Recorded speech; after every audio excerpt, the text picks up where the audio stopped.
Yeah, okay. I just wanted to confirm that it was a one-off payment, but also how the people that were going to be eligible for it were being determined. So who's going to be covered? I'll ask Mr Wellen to answer that question for you, Senator. Senator Jeff Whelan, branch head of the Electricity Markets branch. So just in terms of the regularity of the payments, it will differ between state and territory, is my understanding. So I'm not sure that is completely settled at this point. In terms of eligibility, if you can give me a minute, I'll just find it. But it is generally, excuse me, Senator, those electricity consumers which are already receiving rebates by states and territories, as well as those which would be eligible to receive family tax benefit payments as well.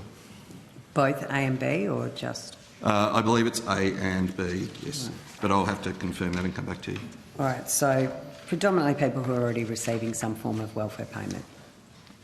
Sorry, Senator? So people who are receiving one form of a welfare payment of one sort or another. That's true in general, yes. Yeah, okay. Do we have any idea how many Australians that is?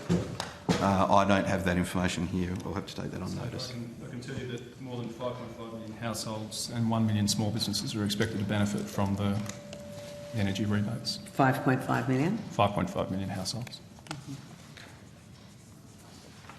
But we're still working out exactly how that's going to be determined. Senator, so those details have been determined, so they've been negotiated between treasurers, and so Treasury would be a better place to give you all the details of what, as Mr Wellen referred to, it's actually quite complicated because it does differ by jurisdiction. Yeah. So there's 8 different bilateral everyone's agreements. Not going to get $500, it's going to be up to $500 depending what state you're in, perhaps what category you're in. Yeah, so broadly it's $500. I can take you through by jurisdiction broadly what level of assistance a household is eligible for, if that would be useful. So in New South Wales, Queensland, South Australia and Tasmania, the total bill relief is $500 per eligible household. So in Victoria, it's $250 per household plus a one-off $250 direct payment through Victoria's Power Savings Bonus payment. So again, these are shared 50-50 with the states and territories in terms of the financial cost. So Victoria is fundamentally $500, or are there $250 from different payment sources? That's right. So $250 for the bill relief from the Commonwealth plus a $250 direct payment from Victoria through their Power Savings Bonus payment. In Western Australia and the Northern Territory, the total bill relief is $350 per eligible household. In the ACT, the bill relief is $175 per eligible household. And so could also go into the small business bill relief as well, if that's of interest, Senator. So for the small business relief, New South Wales, Queensland, Western Australia, South Australia, Tasmania and the Northern Territory are providing co-contributions of $325. So what we're seeing there is a total bill relief of $650 per small business. The ACT is itself lowering electricity tariffs for all businesses through its large-scale feed-in tariff scheme. The level of relief to businesses in the ACT varies depending on electricity consumption. Based on the average electricity consumption, the estimate is that an ACT business would receive relief of $624 each year, in addition to the Australian Government's contribution of $325. So if you add those two things up, it's in the order of about $950. Okay. And when these packages were being put together, we know that there's lots of lenses applied to different policies and how they're going to play out, gender, etc., etc. Were there inflationary pressure lenses put on this measure? Was it going to be inflationary? What was the impact going to be? But also, we know that with the inflation at the moment, the best antidote to that is productivity. Is there a productivity lens applied to any of these programs and how it's going to contribute to both productivity and inflation? So, Senator, inflation was a significant lens in the design of these payments. So the way they'll be provided is at the point where a consumer receives their electricity bill, effectively what they will pay will be the total bill amount less the rebate, And the way that's taken into account in the first round by the Australian Bureau of Statistics when it calculates the CPI will be to bring down the price of electricity in the CPI. So it has a direct deflationary impact in the measurement of inflation.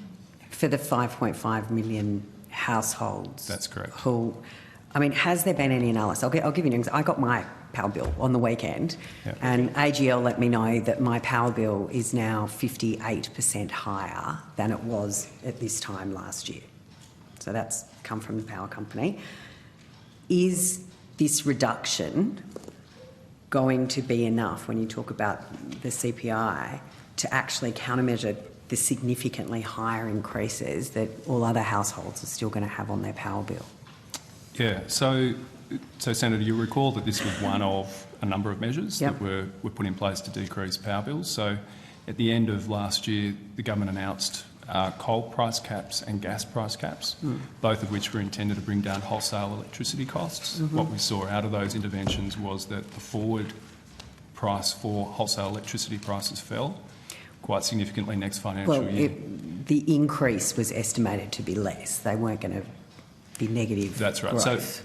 So, in terms of the impact, so you could see in terms of the futures price for wholesale electricity prices for next financial year, which is when the interventions are estimated to have their largest impact. We actually did see a fall in the wholesale futures price. You're right. That fall was in the context of what had already been an increase preceding that. So in a sense, it reduced the extent of the increase. And so it does take pressure off the increase in electricity bills next year. So for the average household, Treasury estimated that those wholesale interventions would save the average household on average about $230. The consumer rebates come on top of that. So notwithstanding that, the draft default market offer that the AER released a couple of months ago now still referred to price increases in the order of about 15 to 20%, depending on which jurisdiction you're in. These bill rebates will detract from that 15 to 20% increase. So on a one-off occasion? For next financial year, that's correct. It's a one-off payment? Yeah, so in the context of, yes, it's one financial year worth of payments, that's correct, Senator. Senator, just to your inflation point, I should just note that my understanding is that Treasury expects that the total effect of the energy price relief plan, the various elements that Mr Duggan referred to, will reduce inflation by 0.75 percentage points in 23-24.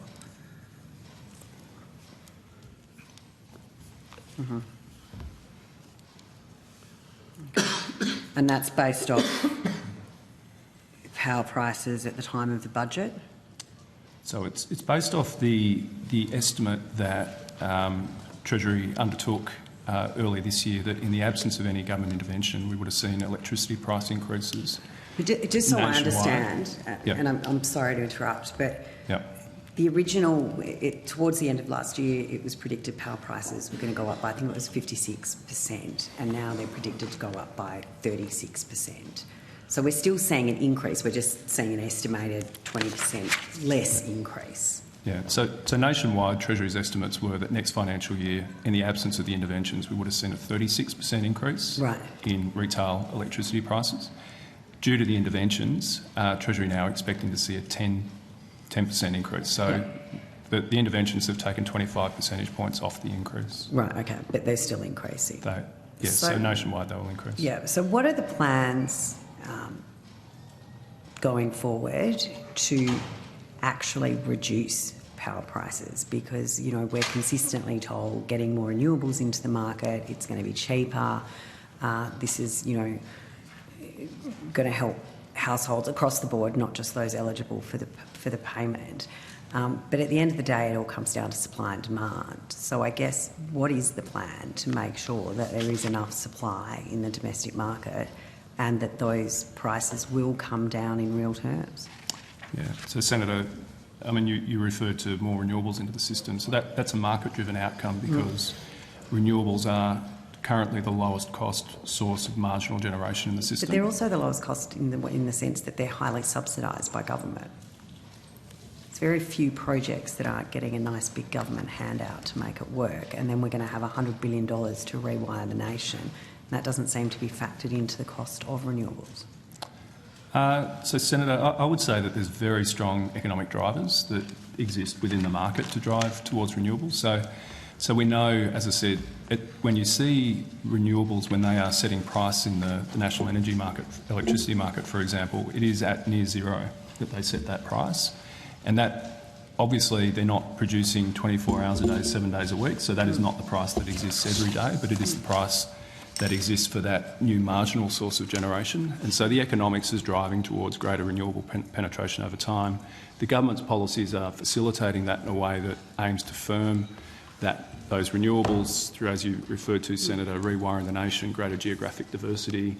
That's a concessional loans program, the benefits of which are passed through directly to lower consumer bills, but also things like the capacity investment scheme, which again is designed specifically around dispatchable generation to firm up so that we can get more low-cost renewables into the system. So it is looking to renewables to firm up the system.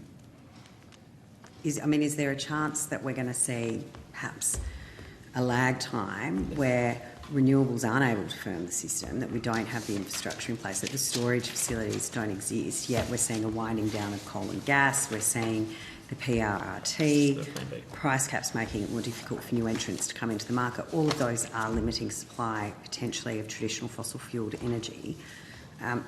Is it possible that we're going to look at a situation where even this winter we're going to see brownouts, move towards rolling blackouts, whilst we're waiting for this sort of renewable transition to actually materialise? So the Australian Energy Market Operator examines this very closely, and it's made an assessment of this winter, it's made an assessment of the upcoming summer. Its assessment is that we don't face the prospect of a high probability that we will see shortages of power. There's a lot of sort of double negatives, positives. Yeah. We are likely or we're unlikely? We are very, well, according to AEMO, very unlikely to experience a shortage of electricity this winter. That is their assessment. Right. Okay, what about this summer? Similarly for summer.